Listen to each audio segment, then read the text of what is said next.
কিন্তু ইরান নিজস্ব প্রযুক্তি ও সামরিক সক্ষমতা উন্নত করতে থাকে। মধ্যপ্রাচ্যের বিভিন্ন সংঘাতে ইরানের প্রভাব স্পষ্ট হয়ে ওঠে। আজকের ইরান এক জটিল বাস্তবতার দেশ। একদিকে যুব সম্প্রদায় পরিবর্তনের স্বপ্ন দেখে, অন্যদিকে রাষ্ট্র কাঠামো ধার্মিক আদর্শে দৃঢ়। প্রাচীন পারস্যের গৌরব, ইসলামী বিপ্লবের চেতনা এবং আধুনিক বিশ্বের চ্যালেঞ্জ সব মিলিয়ে ইরান এক বহুমাত্রিক পরিচয়ের দেশ।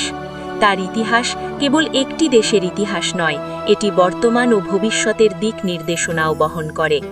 ইরানের ইতিহাস আমাদের শেখায় যে একটি জাত বহুবার পতনের মুখে দাঁড়িয়েও পুনর্জন্ম নিতে পারে। সাম্রাজ্যের উত্থান, বিদেশি আক্রমণ, ধর্মীয় রূপান্তর, বিপ্লব সবকিছুর মধ্য দিয়ে ইরান তার নিজস্ব সত্তাকে ধরে রেখেছে। এই দীর্ঘ যাত্রাপথে রক্ত, বেদনা, গৌরব ও সংস্কৃতির সমন্বয়ে গড়ে উঠেছে এক অনন্য সভ্যতা। সময় বদলেছে, শাসক বদলেছে, কিন্তু ইরানের আত্মা টিকে আছে তার ভাষা, সাহিত্য, বিশ্বাস ও সংগ্রামের ভেতর দিয়ে। আর সেই কারণেই ইরানের ইতিহাস কেবল একটি দেশের ইতিহাস নয়, এটি মানব সভ্যতার এক অবিচ্ছেদ্য অধ্যায়।